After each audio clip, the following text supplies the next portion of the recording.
पहाड़ की खबरें आप देख रहे हैं अपना उत्तराखंड में। बड़ी खबर से बुलेटिन का आगाज करने जा रहे हैं। सोर्सेज के हवाले से जो जानकारी मिल रही है वो हम आप तक पहुंचा रहे हैं, जिसमें हल्द्वानी हिंसा के मुख्य आरोपी अब्दुल मलिक को लेकर है। पुलिस ने इसको दिल्ली से गिरफ्तार कर लिया है। बड़ी खबर आपको बता रहे हैं। हल्द्वानी में जो गुरुवार को आपने देखा हिंसा भड़की, जिसमें अब्दुल मलिक मुख्य आरोपी मास्टरमाइंड था, उसकी दिल्ली से गिरफ्तारी कर ली गई है।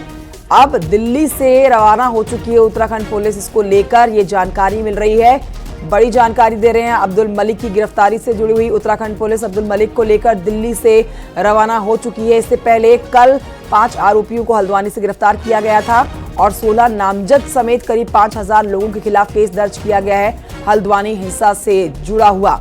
बड़ी जानकारी इस समय गुरुवार को आपने देखा किस तरह से हल्द्वानी में हिंसा भड़काई गई और मुख्यमंत्री पुष्कर सिंह धामी ने भी कहा कि सुनियोजित तरीके से यहां पर पुलिस वालों को निशाना बनाया गया, इस घटनाक्रम को अंजाम दिया गया। और अब जो मास्टरमाइंड था, मुख्य आरोपी था अब्दुल मलिक, जिसकी छानबीन के लिए, जिसकी धरपकड़ के लिए लगातार दबिश दी जा रही थी, उसकी गिरफ्तारी दिल्ली से की गई है। मास्टरमाइंड अब्दुल मलिक दिल्ली से गिरफ्तार हो चुका है। सोर्सेज के हवाले से बड़ी जानकारी मिल रही है। सटीक जानकारी हमारे सहयोगी इस पर देंगे। फिलहाल जो जानकारी हम तक पहुंची है वो हम आपको बता रहे हैं कि अब्दुल मलिक की गिरफ्तारी कर ली गई है और अब दिल्ली से उसको उत्तराखंड पुलिस लेकर उत्तराखंड के लिए रवाना हो चुकी है। तस्वीरें आप देख रहे हैं, ये है अब्दुल मलिक जो कि पुलिस के साथ भी नोकझोंक कर रहा है इस समय।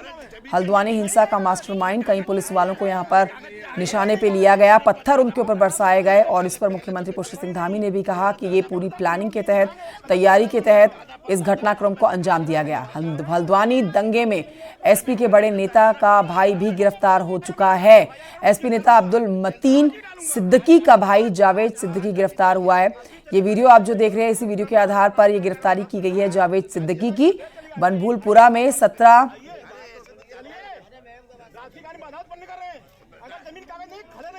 तो ये 17 नंबर गली के घर से जावेद की गिरफ्तारी की गई है। तो जावेद पर पुलिस को धमकाने और दंगा भड़काने का आरोप लगा है। जो तस्वीरें, जो वीडियो हम आपको दिखा रहे हैं, उनमें आप देखेंगे वही शख्स है जो कि पुलिस के साथ भी धक्का मुक्की कर रहा है, बहस कर रहा है। हल्द्वानी दंगे में एसपी के बड़े नेता का ये भाई है जिसे गिरफ्तार किया गया है। अब्दुल मलिक की भी गिरफ्तारी कर ली गई है, ये भी सोर्सेस बता रहे हैं। एसपी के नेता अब्दुल मतीन सिद्दीकी का भाई जावेद सिद्दीकी फिलहाल जो है वो गिरफ्तार कर लिया गया है। ये वीडियो और इसी वीडियो के आधार पर जावेद सिद्दीकी की गिरफ्तारी की गई है। 2 तस्वीरें आपके टेलीविजन स्क्रीन पर और बड़ी जानकारी आपको बता रहे हैं। ग्राफिक्स के जरिए समझिए, साथ ही वीडियो देखिए। इसी वीडियो के आधार पर यह गिरफ्तारी की गई है। शैलेंद्र नेगी और जानकारी के साथ जुड़ गए हैं लाइव हमारे साथ। हल्द्वानी से सीधे रुख करेंगे शैलेंद्र नेगी की तरफ। शैलेंद्र नेगी, ये बड़ी जानकारी है हल्द्वानी हिंसा से जुड़ी हुई। एक तो ये कि अब्दुल मलिक की गिरफ्तारी कर ली गई है, साथ ही एक वीडियो हम दिखा रहे हैं जिसमें जावेद सिद्दीकी की गिरफ्तारी की गई है। दोनों पर जानकारी दीजिए।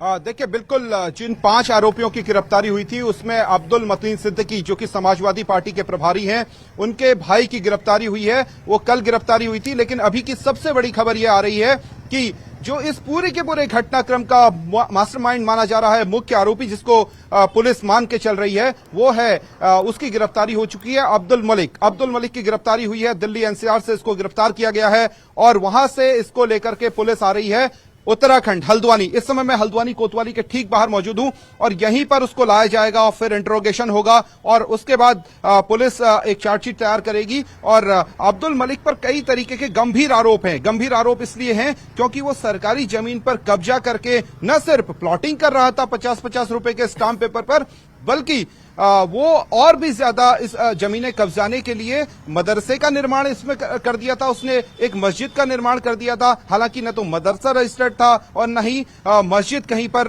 उसका अस्तित्व जो है वो धार्मिक किताबों में था। यानी हल्द्वानी के कोई भी जो धार्मिक रिकॉर्ड होता है, पुलिस का जो 8 नंबर का रजिस्टर होता है, उसमें भी कहीं इस मस्जिद और मदरसे का किसी बात का जिक्र नहीं था। ऐसे में बेहद साफ है, प्रशासन के पास ये पुख्ता सबूत हैं कि अब्दुल मलिक नाम का ये शख्स लगातार हल्द्वानी में एक भूमाफिया के तौर पर काम कर रहा था। ये बहुत पुरानी फैमिली है हल्द्वानी की और ये उसी से जुड़ा हुआ शख्स है और इनका बड़ा कारोबार है हल्द्वानी के अंदर। लेकिन बनभूलपुरा में जितनी भी जमीनें बिकी हैं या फिर विवादित जितनी भी प्रॉपर्टी हैं, उनमें आए दिन अब्दुल मलिक का नाम सामने आता रहा है। और यही नहीं, सरकार और पुलिस प्रशासन की तैयारी उसको ला करके उसके ऊपर गैंगस्टर समेत NSA लगाने की पूरी तरीके से तैयारी है। लेकिन यह पहला मामला नहीं है जब अब्दुल मलिक पर एनएसए लगाया गया हो। अब्दुल मलिक पर इससे पहले भी हत्या के एक आरोप में गंभीर आरोप उस पर लगे थे और गंभीर आरोप लगे थे अब्दुल मतीन सिद्दीकी के भाई की हत्या में 1990 के दशक के आसपास की ये घटना है। तब पूरी तरीके से गैंग वॉर टाइप का हुआ था और तब